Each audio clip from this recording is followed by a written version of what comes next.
On the evening of the 4th of October, 1992, a handful of people were out on the water of the Bijlmer, a shallow lake east of Amsterdam, when they heard a bang somewhere above them and looked up. A Boeing 747 was climbing through the dusk, and as they watched, two large dark shapes tore away from its right wing, tumbled through the air, and fell toward the lake. Two heavy splashes followed a few seconds later, close enough together to sound almost like one. What the boaters had just seen fall into the water beside them were the aircraft's two right-wing engines. Each of them weighed more than 4 tons. They had, a moment earlier, been bolted to the wing of a fully loaded jumbo jet that was now banking back toward the city, with half of its thrust gone and a 9-meter section of its wing torn open. The aircraft was El Al Flight 1862, a cargo jet bound for Tel Aviv, with 3 crew and 1 passenger on board. The 3 people flying it were among the most experienced aviators in the airline, and over the next 7 minutes they would do very nearly everything right. And it would not be enough because they were solving the wrong problem. They believed they had lost power in 2 engines. They had in fact lost the engines themselves, along with the flight controls those engines had taken with them when they went. No warning system on the aircraft was designed to tell them the difference. By the time the difference became clear, the aircraft was falling toward an 11-storey apartment block in a densely populated neighborhood on the eastern edge of Amsterdam.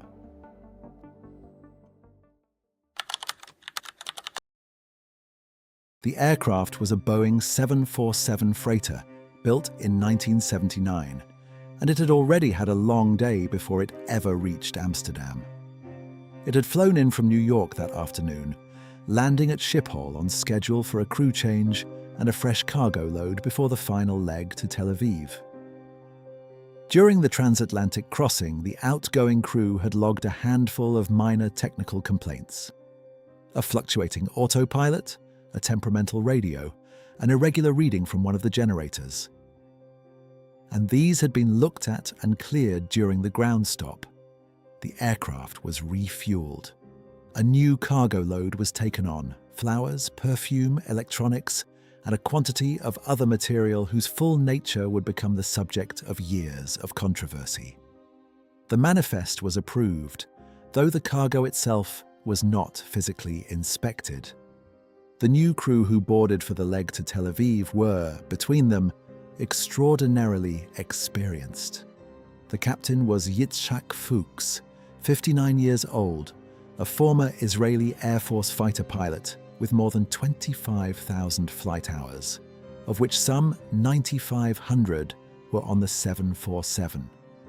The first officer was Arnon Ohad, 32, with around 4,300 hours. The flight engineer was Gedaliah Sofer, 61 years old, with more than 26,000 flight hours, the most experienced of the 3. A fourth person, a 23-year-old El Al employee, named Anat Solomon, who worked for the airline in Amsterdam and was traveling home to Tel Aviv to be with her fiancé, rode in the jump seat. She was the only person aboard who was not part of the crew. The problem that would kill them was already inside the aircraft, and had been for some time.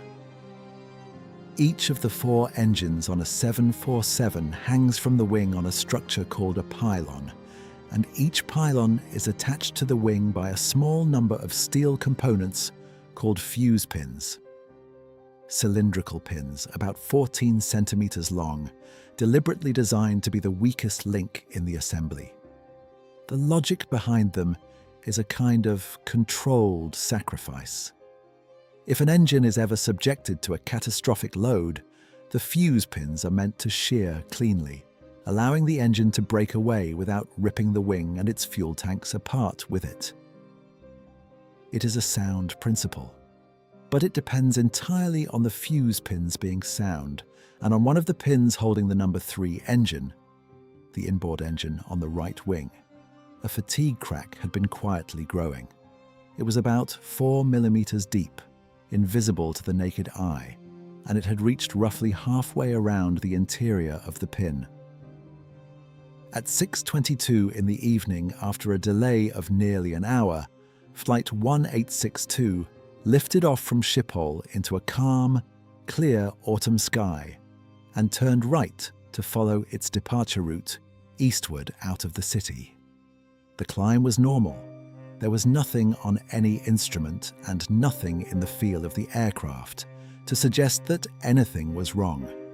And then, at 6:27, climbing through 6,500 feet at 267 knots, the cracked fuse pin on the number 3 engine finally let go. What followed took perhaps 2 seconds. With the first pin gone, the entire load of the engine transferred to the remaining fuse pins, and they failed in rapid succession, unable to bear the burden alone.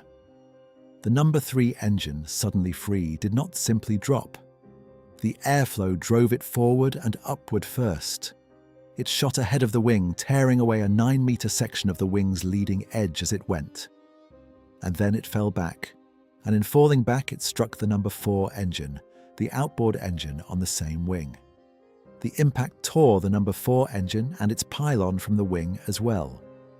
Both engines fell away together toward the lake below, and the right wing of the 747 was left with no engines on it at all, a great ragged gap along its leading edge, and severed hydraulic lines bleeding pressure from the systems that had run through it. In the cockpit, the crew heard a bang and felt the aircraft lurch hard to the right. Captain Fuchs took manual control immediately and fought the roll, and the first officer transmitted the emergency call. A mayday, reporting a problem with engines 3 and 4, and a request to return to Schiphol. What the crew could not see, and had no way of knowing, was the true state of their aircraft. From the cockpit of a 747, the wings are almost entirely out of view. The outboard engine is barely visible over one's shoulder, and the inboard engine cannot be seen at all. The engine instruments were no help. When an engine loses power, its gauges report the loss. But there is no instrument on the aircraft designed to report that an engine is no longer attached. The gauges for engines 3 and 4 simply went blank, in the same way they would if the engines had merely failed. Every piece of information available to the 3 people in the cockpit told them the same incomplete story. 2 engines out on the right side. None of it told them that the engines and a large part of the wing were now at the bottom of a lake. This distinction was not academic. It was the difference between a serious but survivable emergency and an unsurvivable one. A 747 can fly on 2 engines. Losing 2 engines on the same side makes the aircraft harder to control, but it remains flyable, and the crew trained for exactly that. What the crew did not know was that they were not dealing with 2 dead engines. They were dealing with a wing that had lost a huge portion of its leading edge that was leaking the hydraulic fluid needed to operate its control surfaces, and that would, when the time came to slow down for landing, generate dangerously unequal lift compared to the intact wing on the other side. They were flying an aircraft far more badly damaged than any instrument was telling them, and they were about to make their decisions based on the instruments. Air traffic control was laboring under the same misunderstanding. The controllers at Schiphol understood that Flight 1862 had a serious engine problem, but they too assumed 2 failed engines, not 2 departed engines and a crippled wing. The crew requested a landing on runway 27, which pointed west, the longest runway, and the one closest to their position, though it meant landing with a tailwind. The controllers approved it and began to work out how to bring the aircraft around. The 747 was too high and too close to the airport to line up directly, so it would have to fly a wide loop, a descending 360-degree turn over the city of Amsterdam, to lose altitude and intercept the approach. For several minutes, the aircraft held together and the crew held it in the air. Captain Fuchs flew the crippled jet manually, using engine thrust on the two good left-wing engines and the flight controls he had left to fight the aircraft's constant tendency to roll toward its damaged side. It was, by the assessment of the investigators who later reconstructed the flight, an extraordinary piece of airmanship. 3 people managing an aircraft that was far more damaged than they understood, keeping it flying long past the point at which it might have been expected to fall. They brought it around the long descending turn over the city. They lined it up, roughly, with the runway to the west. And then they reached the part of the approach that would defeat them. To land, the aircraft had to slow down. And to slow down safely, it needed its flaps. The panels along the wing's trailing and leading edges that extend to provide extra lift at low speed. Captain Fuchs called for the flaps to be extended. On the left wing, the flaps deployed normally. On the right wing, the damaged wing, its hydraulics severed, the trailing edge flaps did not fully deploy, and the leading edge flaps were simply gone, torn away with the engines. The 2 wings were now configured completely differently. The left wing, with its flaps out, generated far more lift than the right wing, which had almost none. The aircraft rolled hard toward the damaged side, and this time, at the low speed of an approach, the crew did not have the control authority left to stop it. The final transmissions from the cockpit record the crew fighting an aircraft that was no longer answering them. The 747 rolled further and further to the right, its nose dropping, and began to come down. At 35 minutes past 6 in the evening, roughly 7 minutes after the engines had separated over the lake, El Al Flight 186-2 struck the ground almost vertically, at the point where 2 connected 11-storey apartment blocks met at an angle in the Bijlmer district on the eastern edge of Amsterdam. The impact and the fireball that followed destroyed dozens of apartments in an instant. The Bijlmer was a densely populated neighborhood, home to a large immigrant community, and the buildings the aircraft struck were full of people on an ordinary Sunday evening. Residents leapt from upper floor windows to escape the fire.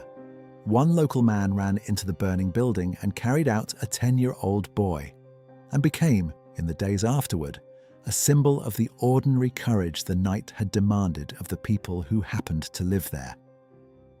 On board the aircraft, Captain Fuchs, First Officer Ohad, Flight Engineer Sofer, and Annette Solomon, the young woman traveling home to her fiancé, were all killed instantly. The official death toll was 43, the 4 people aboard the aircraft, and 39 people on the ground.